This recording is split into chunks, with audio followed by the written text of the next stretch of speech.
And I now welcome Mr. Peter McGuane from Civil Air. This was to be a union. I think we had the TWU, the ACTU, the AWU and Civil Air.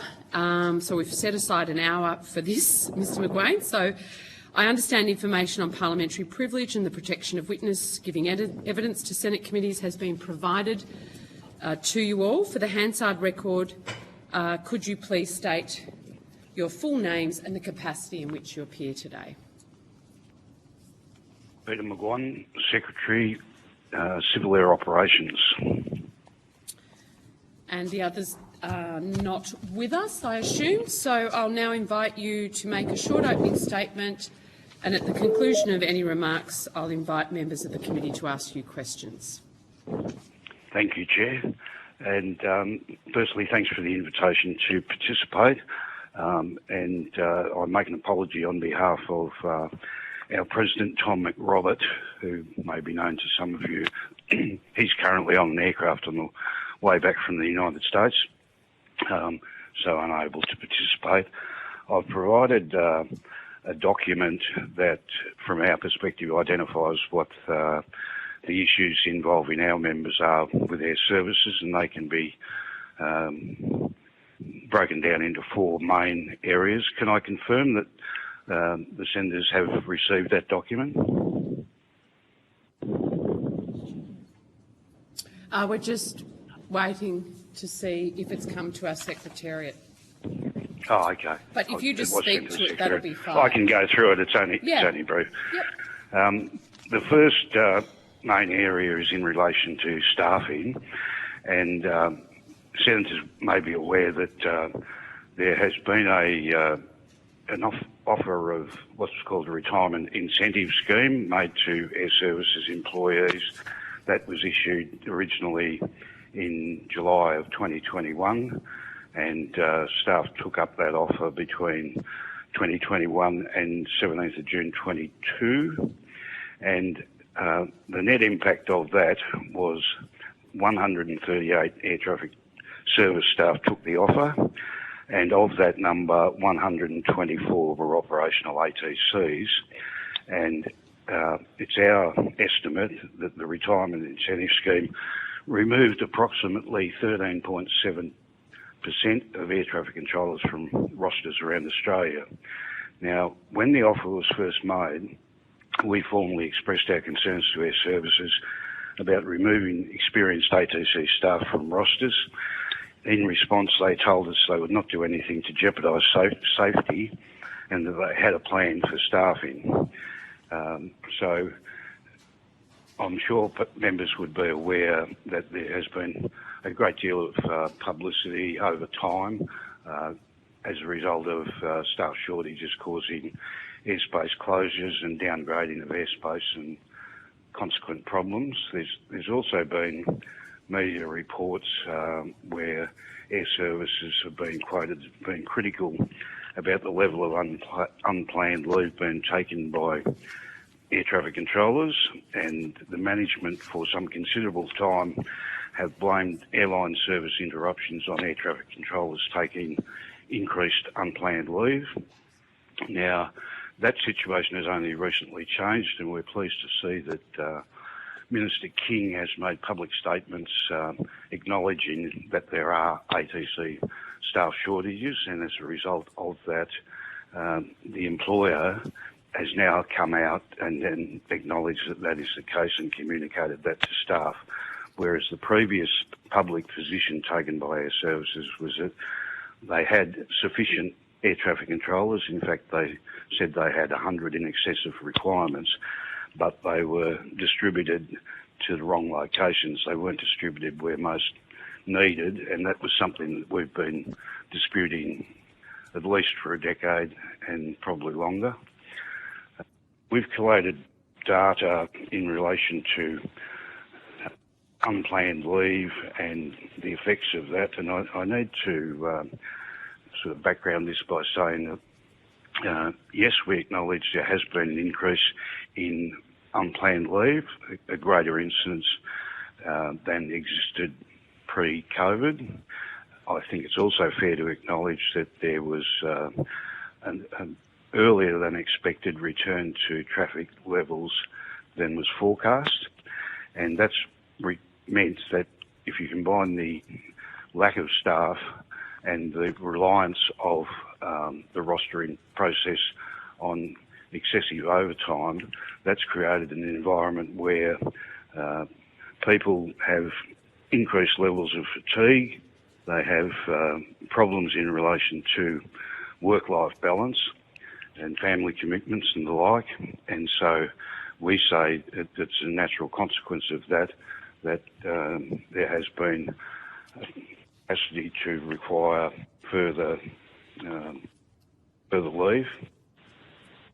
There's also issues associated with training, in which we've provided our feedback over time. And members may not be aware that what's called ab initio training, recruitment of trainees off the street, that's done internally at the Learning Academy Fair Services. It's a 2-year time frame to train those people and get them rated. They're currently forecasting an intake of just under 80 per year to deal with natural attrition and proper resourcing, but qualify that by saying that will take 2 years to come to fruition. There's also an issue with graduation rate through the college, and in some circumstances that's sitting at around 50%, which is not going to generate the level of qualified controllers are required throughout that process. So there are other issues which I pointed to in the short document I sent to you. They are largely of a technical nature, and we accept and acknowledge that there are many projects, major projects going on, including what's called the Airspace Modernisation Plan. That's a revision of the airspace along the East Coast. Initially, that was going to be implemented in December of 2021, and it's been revised over time due to overwhelming negative responses from the industry and affected stakeholders. There's the CMATS project, which is basically the One Sky replacement program to integrate military and civil air traffic control systems, and we're advised that that is suffering significant time delays. It was expected to reach operational capability in 2017-2018, but because of the technical complexity and changes to design and contractual delays, it's now estimated that it's scheduled to be installed by 2026. There is also the Western Sydney Airport project, and without going into the detail of that, suffice to say that is a major immense project, and that will also be subject to some timeline implementation issues, I understand. There's a significant project to transfer the Sydney Terminal Control Unit to consolidating that function to Melbourne, and we've been working through our concerns with that project, again, with Air Services over a long period of time. So we do acknowledge that there are many technical issues that will have impact on all of those things. The final thing that I want to point to is senators may be aware that there's a report commissioned into Air Services culture, a workplace culture commissioned by Ms. Broderick, known as the Broderick Report. That was originally done in May of 2020, and that was the subject of extensive consultation with individual members, with us, and with Air Services. Now, recently, Ms. Broderick and her company have returned to assess the results of the implementation of recommendations arising from that report, and we have been contacted this week by Air Services to request a meeting in the coming couple of weeks so that we can go through the revisited report and the recommendations, the implementation of recommendations that have arisen from that. So that's all I had to say by way of opening remarks, and I'd welcome any questions that people might have. I'd qualify one thing. If people have specific technical issues, I'm not an air traffic controller, and should I not be able to deal with that, I'm happy, if you're happy, for me to take those technical issues on notice. Thank you. Of course, Peter. I might kick off.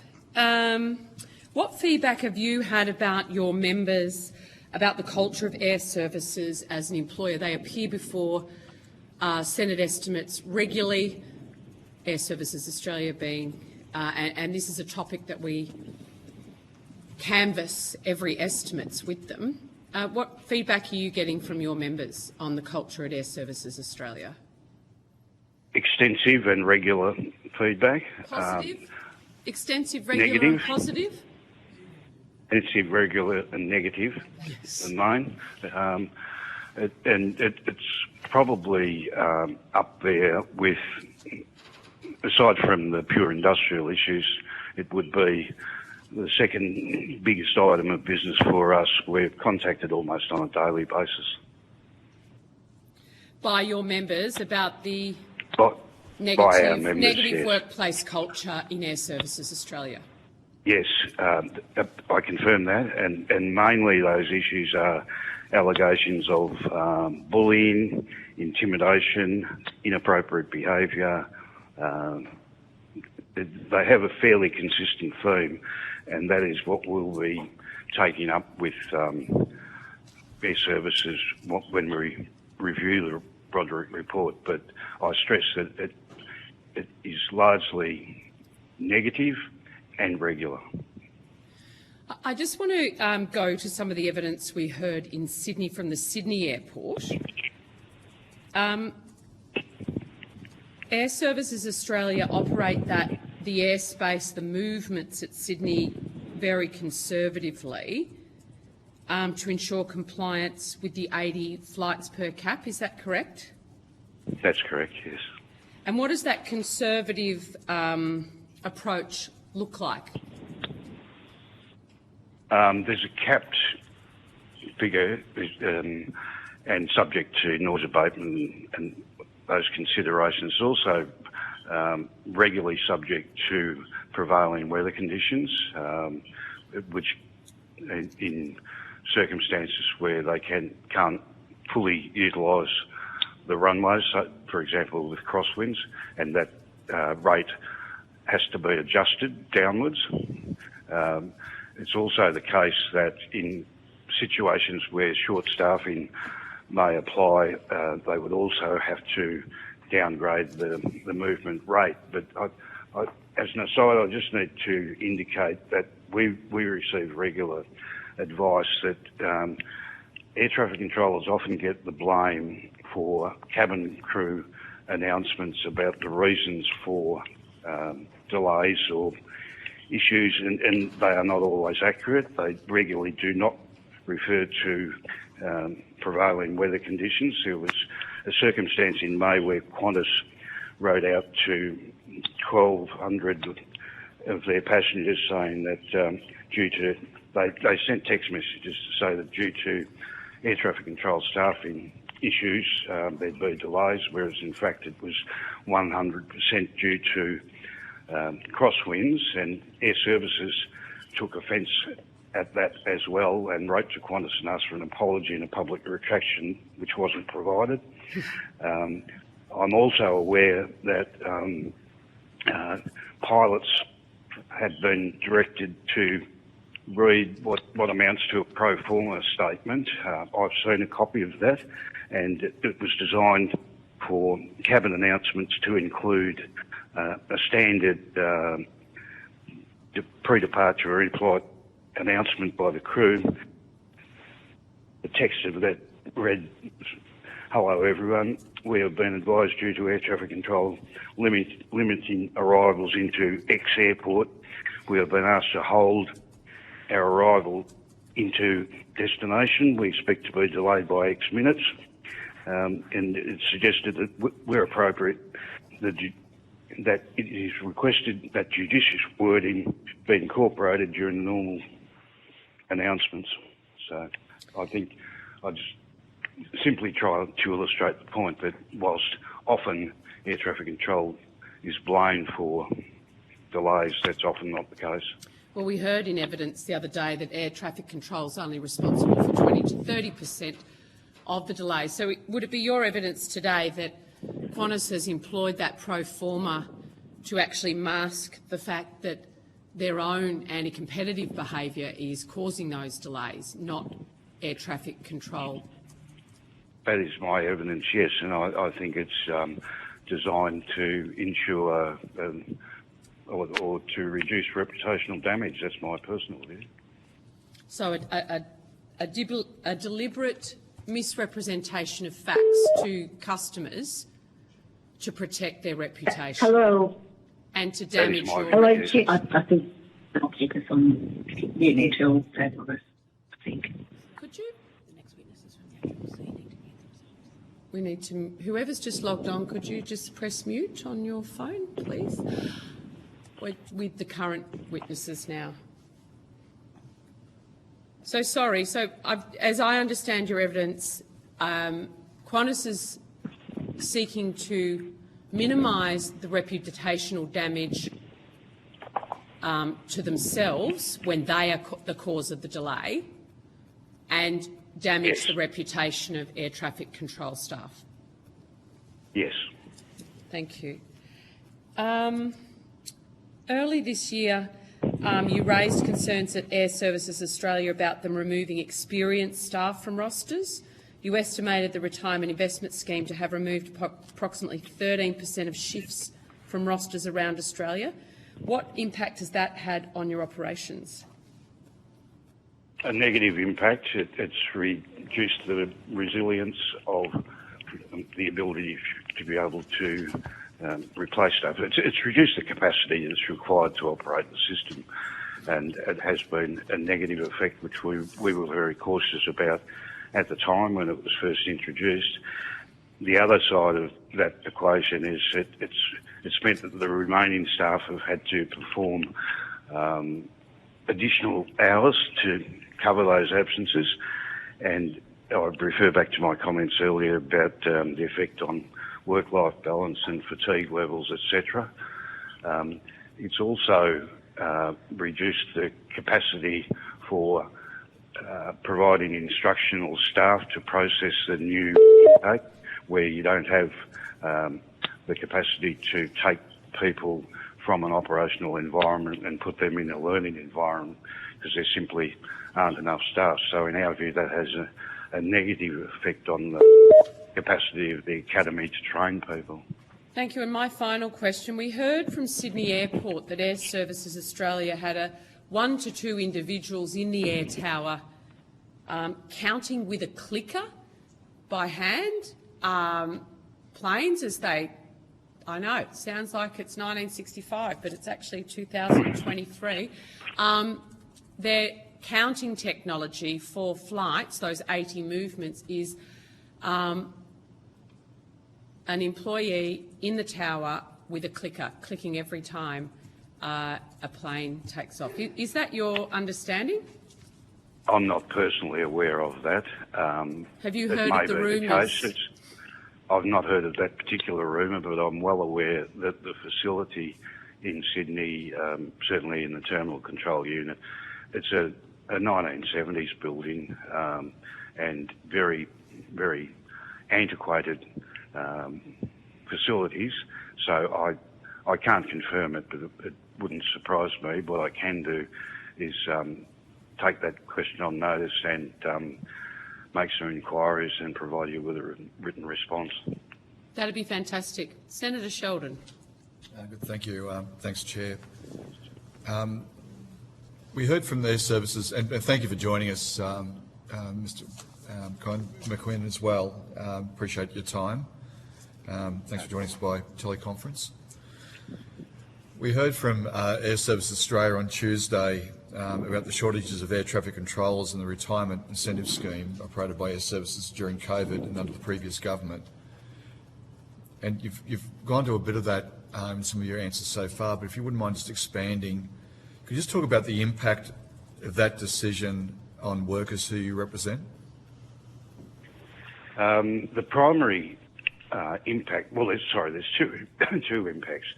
On one hand, we were pleased to see that members who had long and distinguished careers in excess of 30 years had reached certain age criteria. They were fortunate to receive an enhanced financial package to depart, and we were pleased to see that. However, we were concerned about the residual effect on those remaining, and I can only reiterate that we said at the time and continue to say that these remaining people have to pick up those additional tasks and pieces of work, and that's made what is an already stressful job that's added further stress and potentially mental health issues. We've had direct incidents of that where we've been involved in representing and basically looking after members who are so affected. And I've noted Civil Air in previous hearings and other inquiries during the COVID period and in inquiries dealing with what was necessary to be done coming out of COVID. Went to the question you just raised then about training and staffing and skilling, so be ready for the bounce back. And when we describe bounce, it's a bit of that thing. You know, there's little and then there's a lot of expectation on air traffic. You know, there's always an high expectation on air traffic controllers, but the workload of the overall task can be obviously minimal during COVID, but the bounce back means it's also going to run into substantial requirements of overall need for air traffic controllers. So can you just step me through when you raise those issues with Civil Air and where else you've raised them, including I know through Senate inquiries, did it fall on deaf ears of the previous government that we weren't ready for the bounce back, and we're seeing the consequences now? Well, look, I think I'd preface this by saying that when COVID hit, obviously it was something none of us were prepared for, but we went immediately into a process where we were meeting on a daily basis and then a weekly basis over a couple of years. We probably logged close to 200 meetings with the employer, and we were flexible and offered arrangements that were jointly determined that made sure we could address those issues as best we could.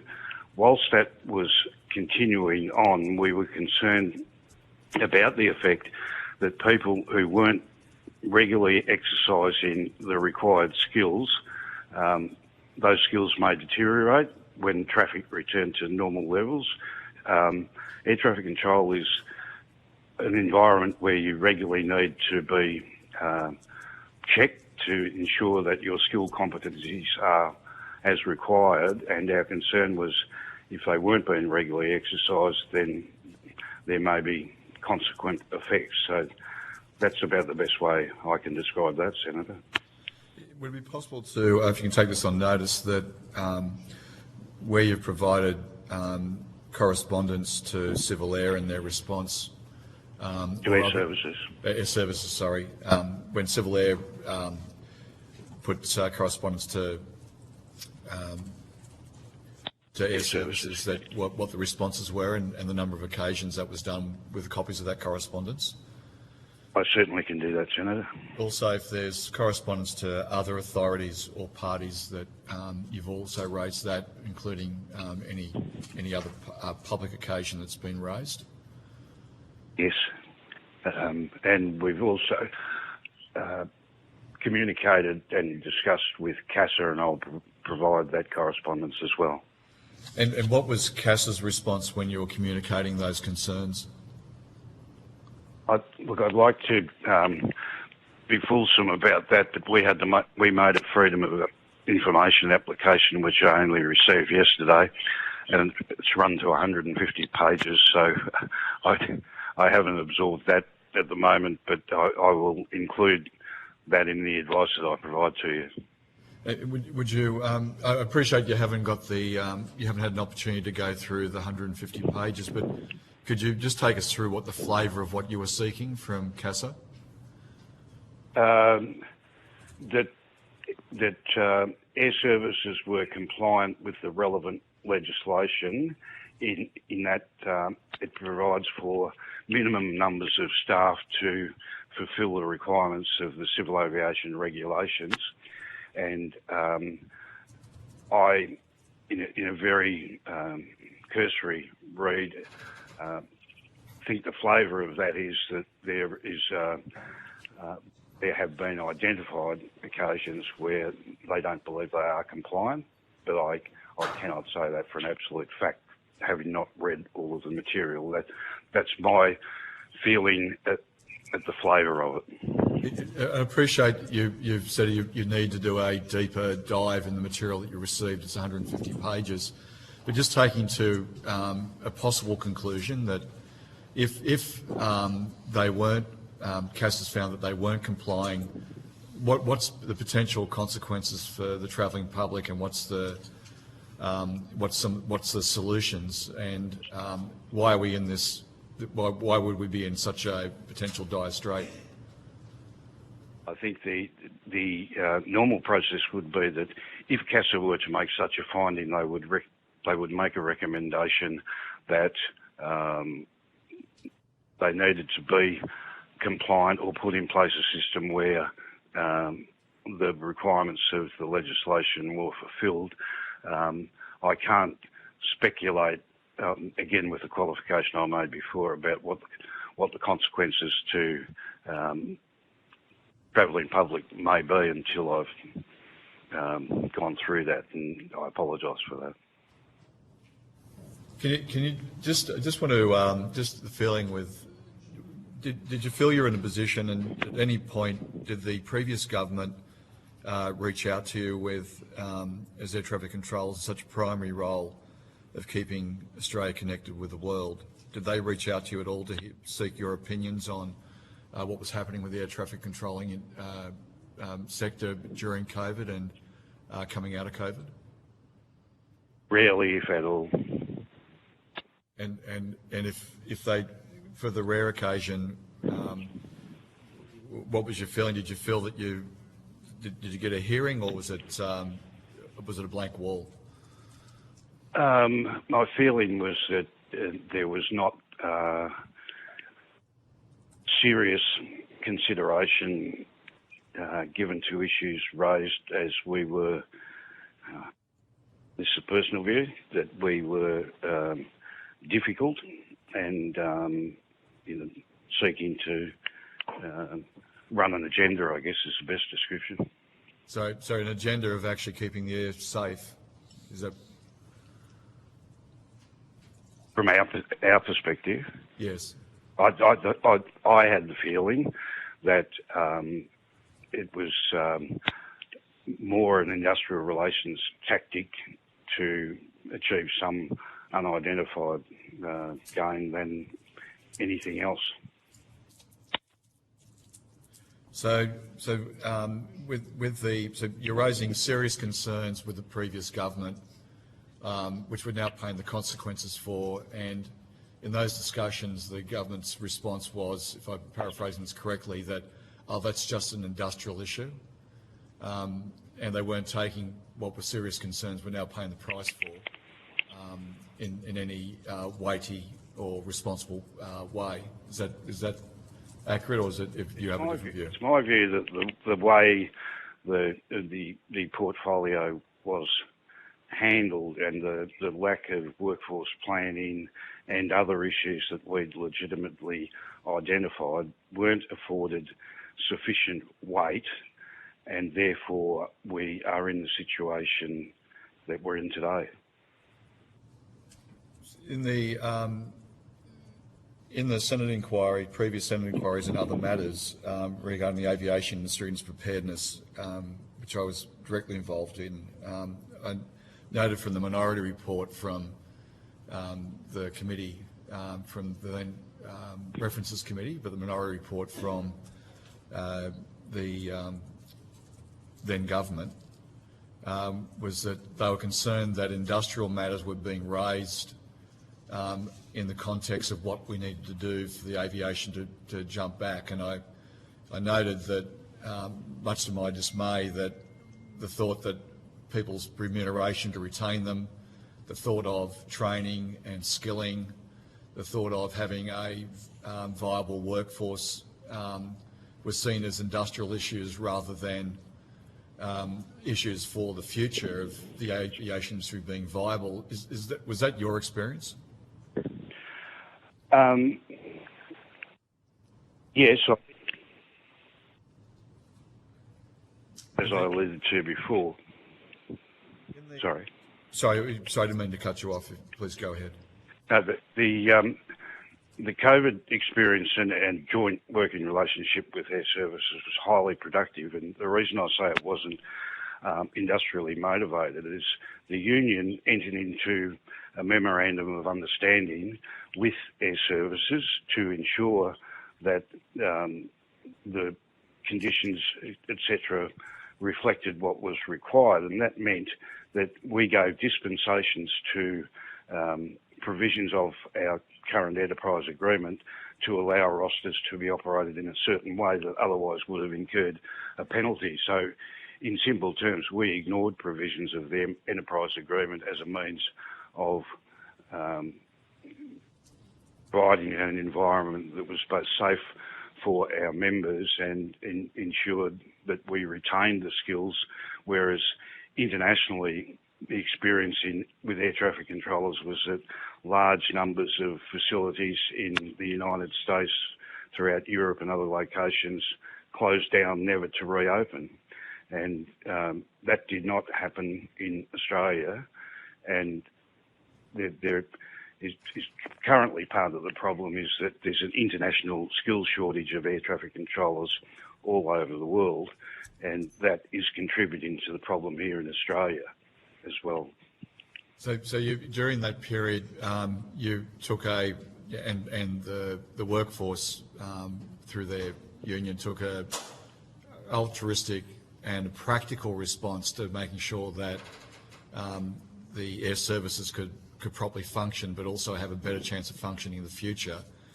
What was the impact of the funding cutbacks? Effectively, there was less income coming in. There was